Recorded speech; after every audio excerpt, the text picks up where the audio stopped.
तुझं माझं जमेल ना भाग 1. शुभमंगल सावधान म्हणत डोक्यावर अक्षता पडल्या होत्या. एकमेकांना हार घालून झाले होते. देवाला साक्षी मानून घेत दोघे जन्मभरासाठी एकत्र राहण्याचं वचन घेत सप्तपदी चालत होते.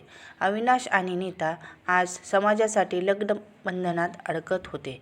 अविनाशच्या वडिलांना नीताच्या वडिलांना दिलेलं वचन पूर्ण केल्याचा आनंद होता.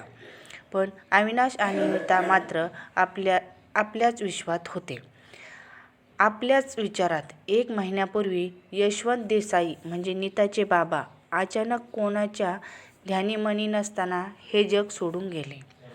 पाठीमागे नीता आणि तिची आई सीमा दोघांना ठेवून. त्याच दिवशी आनंदरावांनी त्यांना खूप धीर दिला आणि त्यांच्या पाठीशी आपण खंबीर असल्याची जाणीवसुद्धा करून दिली. नीता तर बाबा नाहीत हे मान्यच करायला तयार नव्हती. सर्व मुली जशा आपल्या बाबांच्या लाडक्या असतात तशीच नीता पण होती. आनंदरावांनी खूप समाजवाल्यांवर तिने मान्य केलं की तिचे बाबा आता नाहीत. बाबा गेल्यापासून नीता जशी हरवलेली असायची. बरेच दिवस तिला तसं बघून दिनकररावांचा जीव तुटत होता. आनंदरावांनी मनात ठरवून नीताच्या आईकडे नीतासाठी लग्नाची मागणी घातली, तेही त्यांच्या मुलांसाठी, अविनाशसाठी. हे सर्व इतक्या जलद गतीने झालं की कोणाला विचार करायला वेळच मिळाला नाही. ना अविनाशला ना नीताला. अविनाश कुलकर्णी, आनंद आणि सुमन कुलकर्णी यांचा ज्येष्ठ पुत्र. आनंदरावांना 2 अपत्य, मोठा अविनाश आणि छोटी मनीषा. अविनाशने MBA पूर्ण करून वडिलांना मदत म्हणून त्यांचं ऑफिस जॉईन केलं. खूप कमी वेळातच त्याने त्यांचा व्यवसाय खूप मोठा केलं. आणि मनीषा अगदी नावाप्रमाणे होती, स्वतःच्या मनाप्रमाणे वागणारी. नीता ही आनंदरावांच्या मनात आधीपासूनच होती. अविनाशसाठी नीताच योग्य आहे हे समजून त्यांनी तिला मागणी घातली. यशवंतरावांच्या पत्नीनेही त्यांना होकार देऊन टाकला, कारण नीतासाठी अविनाशपेक्षा चांगला मुलगा त्यांना मिळाला नसता. आणि तसंही यशवंतरावांनी सांगितल्याप्रमाणे त्यांच्या मित्राच्या घरी नीता नक्कीच सुखी राहील हे त्यांना माहीत होतं. आई-बाबाच्या या निर्णयावर दोघेही काही बोलत नाहीत. एक दिवस बाबांच्या विचारात असताना नीताचा फोन वाजतो. नंबर सेव्ह नसल्याने नीता फोन उचलते. समोरून एक आवाज येतो, हॅलो, मी अविनाश, मला तुम्हाला भेटायचंय. अविनाशच्या अचानक आलेल्या कॉलमुळे नीता गोंधळून गेली. हा नाही हा. मी नीता, मला पण तुम्हाला भेटायचंय. नीता अनाधवनाने बोलू लागली. मी तुम्हाला वेळ आणि पत्ता पाठवतो.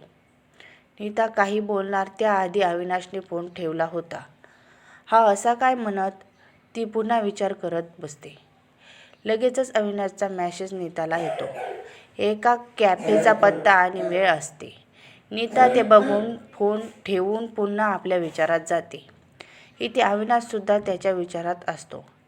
नीताला तसं बघून तिची आई समोर येते आणि ती मात्र तिच्याच विचारात असते. अविनाशचा फोन येऊन गेला आणि ते भेटणार असल्याचं आईला सांगते. सीमाताई आनंदरावांना आज मुलं भेटणार आहेत कळवते. दुसऱ्या दिवशी नीता जरा लवकरच उठून तयार होते. आधी ऑफिसला जाऊन मग अविनाशला भेटायला ती कॅफेमध्ये जाणार होती. अविनाशसुद्धा लवकर ऑफिसला जाऊन लवकर निघायच्या तयारीत असतो. दोघांच्याही मनात एक हुरहुर असते, पहिल्यांदा भेटायची हुरहुर. आज खूप दिवसाने नीता ऑफिसला गेल्यामुळे खूप लोड असतो, पण वेळेत ती कॅफेत जायला निघते आणि अविनाशसुद्धा कॅफेकडे वळतो. नीता तिची स्कूटी पार्किंगमध्ये लावतच असते तेवढ्यात अविनाशसुद्धा तिथे पोहोचतो. योगायोगानं दोघांनी पण सारख्या कलरचे कपडे घातलेले असतात. White shirt with blue denim,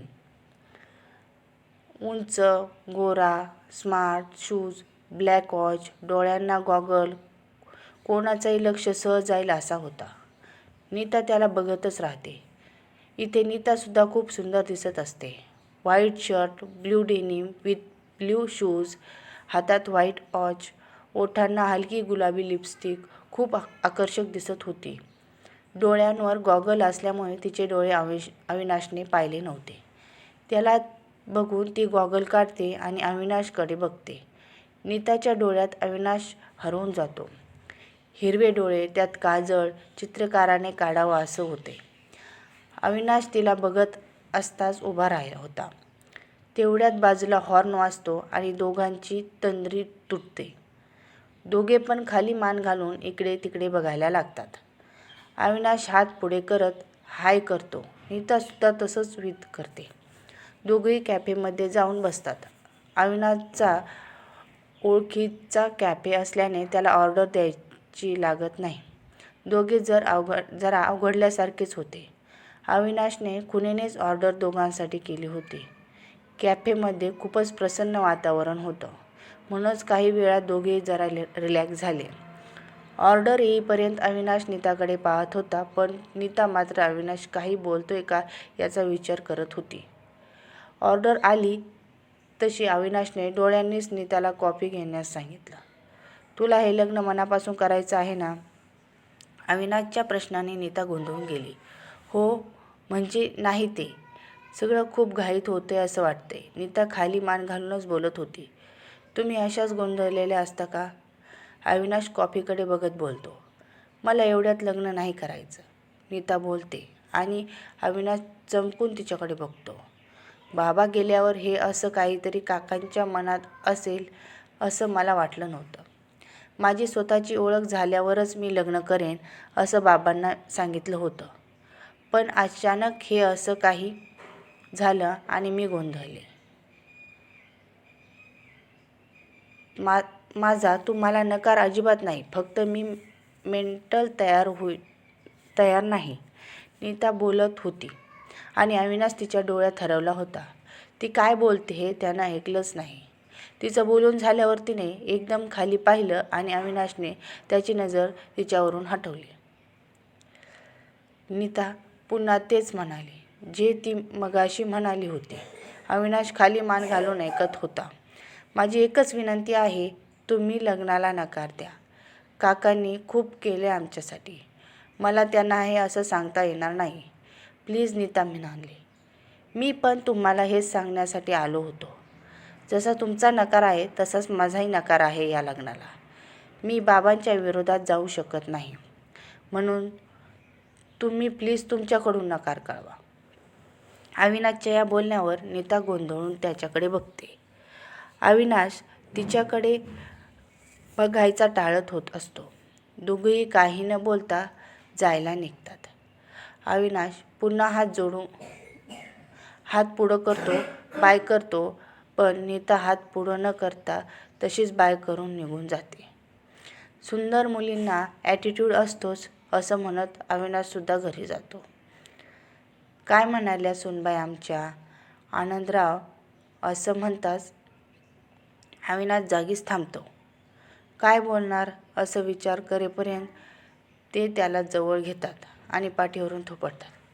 अविनाशला काय चालू हे समजेपर्यंत तेच बोलतात. तू नीताला समजून घेतोयस, खूप बरं वाटलं बाळा. खूप छान ती तुला आणि आपल्या परिवाराला शोभेल अशी आहे. माझ्या निर्णयाला तू पण दुजोरा दिलास. आवडलं मला, आनंदराव म्हणाले. अविनाश तसाच आपल्या रूममध्ये येतो आणि डोक्याला हात लावून डोळे मिटून घेतो. तेच त्याच्या डोळ्यासमोर नीताचा गोंधळलेला चेहरा येतो आणि तो पटकन डोळे उघडतो. इथे नीता घरी येते. काय आणि कसं सांगायचं ह्या विचारात असताना आई येते आणि तिला प्रेमाने जवळ घेते.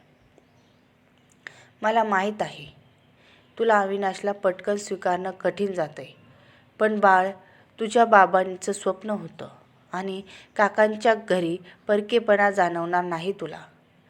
तुझ्या बाबांची कमी ते नक्कीच भरून काढतील. एवढं बोलून त्या निघून गेल्या. आनंदराव सीमाताईंना फोन करून नीताचं मत विचारतात आणि त्यासुद्धा नीताला लग्नाला तयार असल्याचं सांगतात. अविनाशसुद्धा काही न बोलल्यामुळे लग्नाला तयार आहे असं समजून साखरपुड्याची तारीख काढली जाते.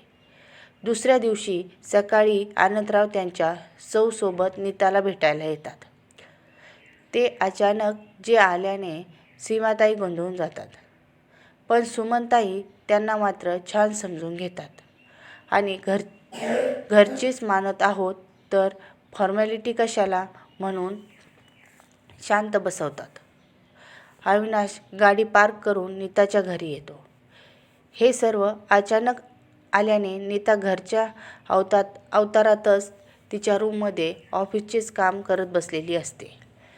म्हणून आनंदरावसुद्धा तिला डिस्टर्ब करत नाहीत. आत येतो तसं नीताच्या आईला वाकून नमस्कार करत छान हसतो. त्याच्या या वागण्याने सीमाताई सुखावतात आणि आपला निर्णय योग्य आहे या समाधानात त्यांच्या चेहऱ्यावर येतं.